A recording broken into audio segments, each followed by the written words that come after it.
Էլի ժողովուրդ, Հայ ազգային կոնգրեսը ծրագիր է ներկայացրել, որը բացարձակապես տարբեր է մնացած քաղաքական ուժերի ներկայացրածից։ Մենք այս ծրագրի վրա շուրջ մի քանի տարի աշխատել ենք։ Եվ այդ ծրագրին մասնակից են դառել բացառապես էքսպերտներ, բացառապես այդ բնագավառի մասնագետներ, գիտնականներ։ Եվ դա մեր տեսլականն է, մեր մոտեցումներն են, թե ոնց այս երկիրը այս վիճակից հանենք։ Այդ առումով մեր ծրագիրը անմրցելի է։ Այդ տարբերությունը նրանում է, որ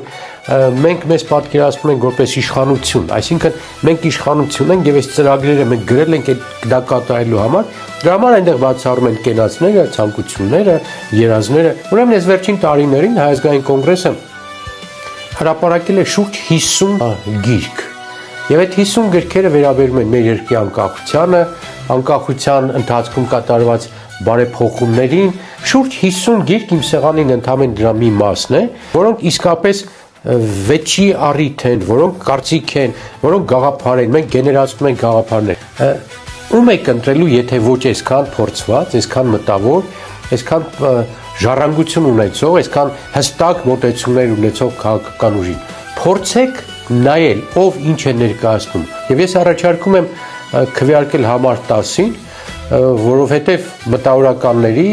չգիտեմ, մտահոգ մարդկանց հարազատ կուսակցությունը Հայ ազգային կոնգրեսն է։